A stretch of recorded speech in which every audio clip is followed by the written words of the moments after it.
everyone, welcome to my kitchen. Today we're doing another recipe that is for the Formula One cooking along this circuit with me, and they are going to be this weekend in the Netherlands, and it is round 15 of the circuit.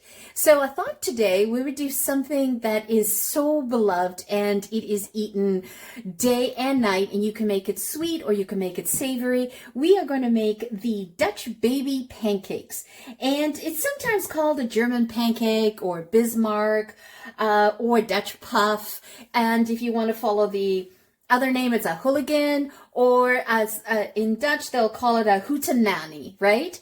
And basically what it is, it's like a large Yorkshire pudding, and it's got that crepe-like texture, pancake-like texture, and Yorkshire pudding type texture. So it's an unlikely, the most different pancake you would have had. I love making these Dutch pancakes. One, it's so easy to make because you stick it in the oven and you can feed a crowd. And whatever I'm going to show you here today, you can double up the recipe. And I am going to go super easy. I am using the blender. I'm going to use my Ninja here just to blend it all together. And you're going to need a pan. Like I have a cast iron pan here, but you could use a stainless steel pan. It's up to you. So what we want to do is we want to preheat the oven, and you want to preheat the oven to 420, 425, and I'm just going to put that in the oven, and you want to heat it up for at least 8 minutes. Remember, use your oven mitts to take them out of the oven. Now, recipe, super easy. We're going to need 3 eggs at room temperature. And so what I did is I put them in hot water, and I've just set them out here for about 5 minutes, and now they're at room temperature. Super important that you do that. You also want to have your milk at room temperature. If you're taking it out of the fridge, just nuke it for 15 seconds in the microwave, and that will bring that up to room temperature. Try to use like 2% milk. Don't go skim milk. I like 2% milk, or even cream works fine as well. We're going to need a tablespoon of just granulated sugar, white sugar. It's very minimal sugar. I like to do a pinch of nutmeg and a teaspoon of vanilla. You don't have to if you don't want to, but I like the texture and the flavor that it comes through. And I do a pinch of salt. And you're going to need a half a cup of all-purpose flour here. And you're going to need 3 tablespoons of unsalted butter, because that's what we're going to grease the pan with. So very easy to put together. Let's put this together now. Okay, so we're going to pour in the eggs. So you're going to pour in the milk. Okay, so we're going to do a tablespoon of white sugar. So easy to do. We're going to do a pinch of nutmeg. I always like to use my measuring for a pinch, because you can get heavy-handed with this, and you don't want to have anything more than a pinch. And we're going to do a pinch of salt. I'm just using sea salt. You can use any type of salt that you like. And we're going to need a teaspoon of pure vanilla extract. You could replace the vanilla extract with orange essence just to change it up, or almond. And we're going to do a half a cup of all-purpose flour. So now you're just going to blend that for 30 seconds. And what you do want to do, so you want to take your spatula and you just want to push down. Make sure you have no flour along the edges. And the batter that you're making is quite liquid, okay? It's not a thick batter. Okay, and we'll do another 30 seconds. And I'm just whipping this on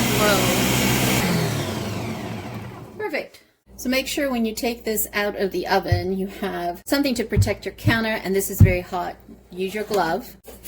And then we're going to use 3 tablespoons of butter. You can melt the butter if you want, or you can have it at room temperature. It's up to you.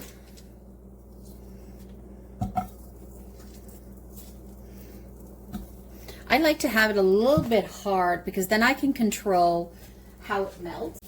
And then I can sort of take this and whip it up along the sides.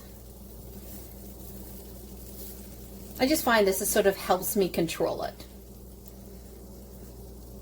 Everyone does it. I mean, you do you. So I found this is a great cheat way.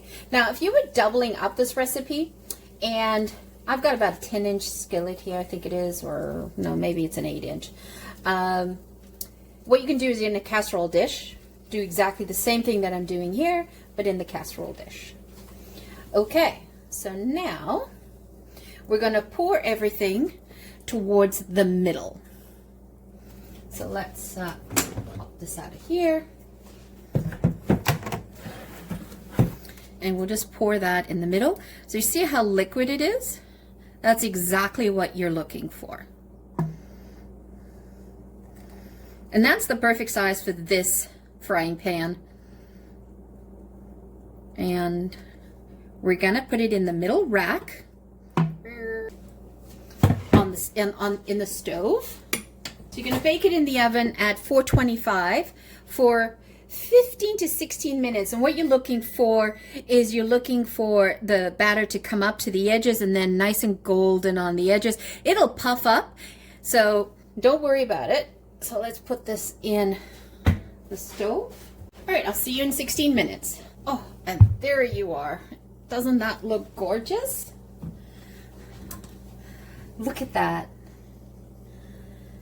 Woohoo, perfect. So what I like to do is I like to dust it right away with a little bit with some icing sugar. There's not a lot of sugar in this pancake, so this way it can sort of melt in as it cools down.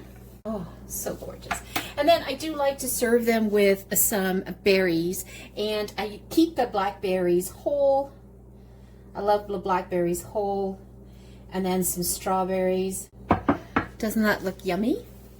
And you could drizzle it with some maple syrup. You could drizzle it with some honey. I like to have it just like this. And just be careful because this is super, super hot. You don't want to burn yourself. So I'm just going to move this handle over this way. Look at that. Doesn't that look awesome? So easy to make. Takes the stress out of making pancakes. The oven does all the work. The blender did the work and the oven did all the work. Wow. Okay.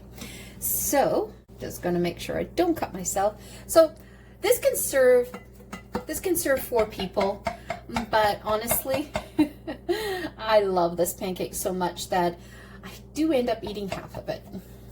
So you see how the sugar, the powdered sugar just melted already? I love to use my fish spatula just because it's bendy. Look at that.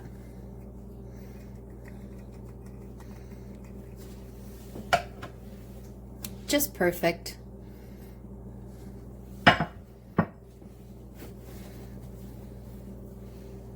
Let's give this a try. I'll just cut into this portion so you guys can see it. Look at that. Isn't that perfect? I'm addicted to the powdered sugar on this.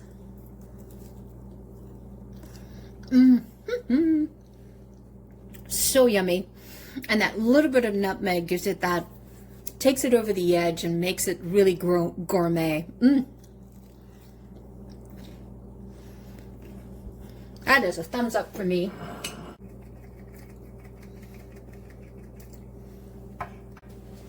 Wow. And take a look at that. Let us look over at the side. And then I like to serve it with some berries on the side as well. And I like mine with a little bit of a drizzle of maple syrup. So there you have it, a gorgeous Dutch baby pancake. So easy to make. It can feed a crowd really simply by doubling this up and putting it in a casserole. And it just looks like a great brunch alternative for pancakes, and the stress is no stress at all. So I hope you guys enjoyed that. And this is round 15 in Holland, and it is home country to Max Verstappen. So fingers crossed that he actually gets pole position there. And if the race in Holland is going to be anything as controversial as it was in Hungary, who knows? So many issues that were swirling around, and rumors with the Ferrari team and all the other teams as well. Hopefully this will be not eventful and we see a great race, and fingers crossed that it doesn't rain, because Holland is notorious to have a wet weather as well. So once again, thank you so much for joining me. If you're new to the channel, welcome. And if you're a returning champion, thank you so much for your love. I have noticed that many of you are watching the videos but are not subscribing. Could you do me a favor and press that subscribe button? Help increase our engagement with our videos. That will be we would greatly appreciate it. It's a major help to our channel. Once again, thank you so much for joining me. Hope you enjoyed these wonderful Dutch baby pancakes, also known as German pancakes, Bismarcks, or Hulemnage, or known as hootenanny. So take a whirl of it, enjoy it, and you can also, instead of just doing the berries on the top, you could have incorporated the berries into the batter and made it that way as well. But I like it this way because I like to have the separation of flavors. Once again, thanks for joining me. Have a fabulous day. Bye. Ciao for now. Don't forget to hit subscribe.